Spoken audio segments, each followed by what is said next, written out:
Ya betul, itu sudah dilakukan penelusuran, pendalaman, penyelidikan, pencarian. Ya walaupun belum ada laporan yang masuk kepada kami, kepada posko pengaduan di posko pengaduan. Ya. Untuk melakukan pendalaman dan penyelidikan terkait dugaan orang-orang hilang yang beredar informasinya di berbagai media sosial. Walaupun belum ada laporan yang masuk, kami sudah proaktif melakukan penyelidikan yang dilakukan oleh tim gabungan. Itu update-nya tentang posko pengaduan orang hilang ya rekan-rekan. Bapak, posko itu berapa lama Pak bakal diadakan? Ya, sampai dengan saat ini masih berlangsung ya, untuk memberikan perlindungan agar orang tua, keluarga, saudara-saudara kita yang kehilangan saudaranya, keluarganya, anaknya, ataupun orang tuanya itu dapat memberikan pengaduan. Ada nomor hotline-nya 0812 8559 9191, ataupun bisa datang di sini di belakang kami di gedung Ditreskrim Polda Metro Jaya di Jalan Jenderal Sudirman, Kafling 55, Jakarta Selatan, di Aula Satya H. Prabu.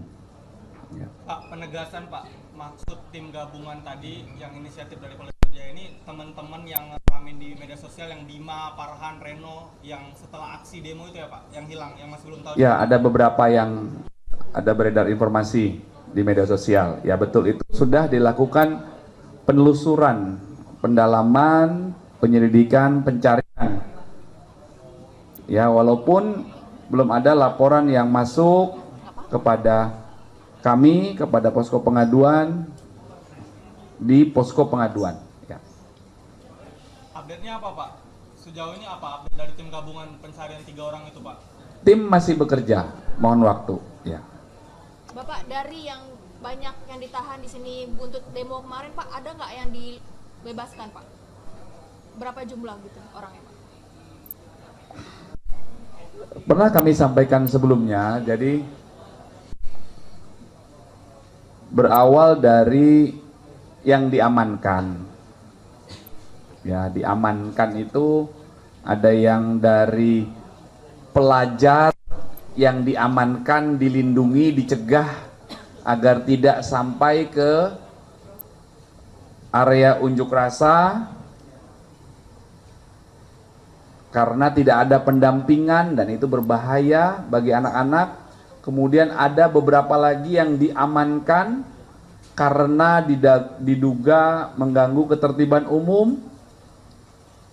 Sebagian dipulangkan, sebagian diproses. Yang diproses adalah yang diduga membakar, merusuh, kemudian merusak. Itu ya, jadi sudah kami jelaskan sebelumnya, ada sekian yang diamankan, ada sekian yang dipulangkan, dikembalikan ke keluarganya, ada yang diproses, ada yang ditahan, ada tersangka yang tidak ditahan juga, ada anak yang dilakukan diversi dan lain sebagainya. Oke Pak, terkait kematian Arya Daru Pak, diplomat Kemlu Pak. Keluarga korban meminta untuk polisi terus melakukan penyelidikan karena banyak temuan kejanggalan seperti makamnya dirusak dan ada kiriman bunga-bunga sebagainya Pak. Dan kemarin pengacara korban mendatangi Mabes Polri bersurat kepada Kapolri untuk menyelidiki kembali dan meminta Polda Metro Jaya memberikan SP2HP karena mengaku belum menerima SP2HP dari Polda Metro Jaya. Gimana tanggapannya? Ya. Penyelidikan terhadap peristiwa tersebut masih berlangsung ya rekan-rekan. Silahkan Polda Metro Jaya masih terus membuka diri, memberikan kesempatan kepada siapapun, terutama pihak atau keluarga korban. Kami sangat terbuka. Kami menunggu kehadiran keluarga korban atau siapapun yang dapat memberikan informasi kepada kami, yang kemudian informasi tersebut sebagai bahan untuk dilakukan pendalaman dan penelusuran. Ya. Terkait SP2HP akan akan diberikan kepada keluarga korban atau akan... Baik, nanti kami akan pastikan ya kepada penyelidik. Ya. Kemacetan di Simatupang, Pak.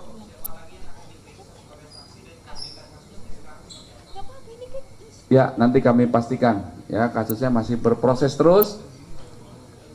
Nanti penyidik yang akan mempertimbangkan siapa lagi, dan pemeriksaan saksi atau tersangka itu tidak hanya sekali, dua kali, bisa berkali-kali, tergantung dari fakta-fakta yang ditemukan, kemudian ada lagi bagian yang didalami, kemudian dicek lagi dengan barang bukti lainnya, dengan saksi lainnya, dan seterusnya ya. Yang jelas penyidikan itu supaya peristiwa pidananya itu terang benderang, jelas, tersangkanya siapa, itulah penyidikan.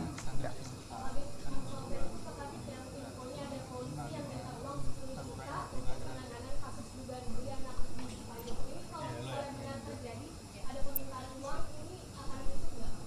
Ya, nanti kami update ke rekan-rekan Jakarta Timur. Yang jelas komitmen Bapak Kapolda Metro Jaya terhadap anggota yang melanggar itu akan didalami, diproses proporsional sesuai SOP yang berlaku.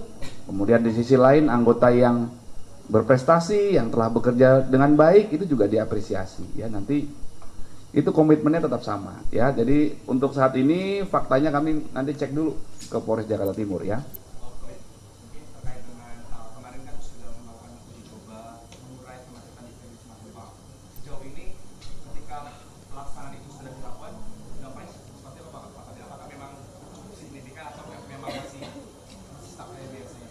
Ya, jadi kerjasama dalam perwujudan Kamsel Tipcar Lantas itu masih terus dilakukan, ya. Jajaran Direktorat Lalu Lintas Polda Metro Jaya, kemudian Satlantas Wilayah terkait ya Jakarta Selatan, nyambung ke Jakarta Timur, ke Jakarta Barat, itu masih terus berkomunikasi. Penggelaran personil di lapangan itu juga dilakukan, kemudian informasi, edukasi kepada masyarakat juga kami berikan. Pak Dirlantas juga sudah berkomunikasi dengan rekan-rekan semua ya di berbagai kanal media. Kemudian kami juga berharap masyarakat bisa memahami situasi di daerah sana sehingga apabila memungkinkan untuk melewati jalan tertentu untuk mencapai tujuan, ini juga dipersilahkan ya, karena situasinya sedang seperti itu ya. Kamsel Tipcar Lantas kita wujudkan secara bersama-sama ya. Kami berupaya menggelar personil di lapangan, rapat koordinasi juga masih terus berlangsung. Bapak, satu lagi boleh Pak, terkait Arya Daru Pak. Kemarin pengacara korban mengatakan bahwa tahun 2013 yang dikatakan Polri kan waktu itu ada jejak digital mencari upaya bunuh diri Pak. Nah, pengacara korban mengatakan tahun 2013 itu korban Arya Daru di Myanmar bersama Susi Laningtyas yang saat ini Wakil Ketua KPK tengah menangani perkara human trafficking. Itu akan diselidiki nggak Pak sama Polri Pak? Nanti kami cek ya. Meminta klarifikasi dari LPSK gitu ya Pak? Bukan, nanti kami cek dulu ke penyelidik. Ya, oke. Bapak izin, patroli yang dari hasil demo kemarin itu masih berlaku nggak sih sampai sekarang? Masih ada patroli nggak? Patroli masih. Sampai kapan Pak? Masih seterusnya ya, seterusnya. Kegiatan preemptif, imbauan, kemudian sambang, Babin Kamtipmas, mengecek pos kamling, berkomunikasi dengan warga, kemudian kehadiran polisi pagi, sore, siang, malam, itu kegiatan rutin kepolisian. Kemudian pengungkapan kasus, merespon laporan yang masuk, menindaklanjuti laporan yang masuk dari masyarakat, itu merupakan kegiatan rutin kepolisian yang bertujuan untuk tetap terpeliharanya situasi Kamtipmas yang kondusif. Berarti ya. Ada batas waktu sampai kapan ya Pak? Yaitu patroli itu kegiatan rutin, Mbak. Kegiatan rutin. Maksudnya patroli skala besar kali skala besar yang kayak ya, itu nanti sudah ada skala sedang, ada skala kecil juga di tingkat polsek, dilakukan secara situasional. melihat perkembangan dan input juga dari masyarakat. Kami juga melakukan analisis dan evaluasi data, fluktuasi, gangguan Kamtipmas, dan lain sebagainya. Mana yang dianggap rawan di jam-jam tertentu. Patroli itu diharapkan tujuannya adalah mencegah terjadinya kejahatan. Maka dilakukan di jam-jam tertentu berdasarkan analisis di lokasi-lokasi tertentu, dan patroli itu dilaksanakan secara dialogis. Jadi tidak hanya mobile, tapi juga berhenti berkomunikasi dengan warga. Kalau patroli malam itu biasanya berkomunikasi dengan warga. Kalau ada yang lagi berkumpul, muda-mudi, dia imbau, sudah malam mau kemana dan lain sebagainya, hati-hati, terus melihat apa yang dikonsumsi dan lain sebagainya. Berarti selama seminggu ini udah ada hasil evaluasinya belum sih Pak? Jam berapa yang rawan, kemudian daerah mana yang paling rawan? Ya, situasi sampai dengan saat ini aman terkendali, Mbak. Itu peta-peta kerawanan Kamtipmas sudah dipegang oleh kami, kemudian masing-masing Kapolres juga sudah menentukan itu. Pada prinsipnya situasi di wilayah hukum Polda Metro Jaya aman. Ya, dan kami tetap berharap dukungan dan kerjasama dari semua pihak. Karena membangun sistem keamanan itu harus bersama-sama. Sistem keamanan yang terbaik adalah bersama-sama, bergotong royong. Dalam suatu lingkungan RT RW, kalau semuanya berperan serta aktif menjaga, itu akan lebih baik hasilnya dibanding hanya mengandalkan pada beberapa pihak saja, antara lain misalkan kepada petugas kepolisian saja. Misalkan petugas kami patroli dari RT 1 bergeser ke RT 2, geser ke RT 3. Tetapi kalau yang di belakang RT yang sudah dipatroli tadi tidak ada sistem keamanan, maka pelaku kejahatan yang melaksanakan kegiatan ini mobile, dia punya niat, berangkat dari rumah punya niat. Kemudian dia ketemu di RT itu lemah sistem keamanannya, maka ada kesempatan. Maka kejahatan terjadi karena adanya niat dan kesempatan. Yang harus kita hilangkan adalah kesempatannya ini. Ya. Makasih Pak. Makasih Jenderal. Makasih Jenderal. Cukup ya. Makasih, hati-hati di jalan ya rekan-rekan ya. Terima kasih.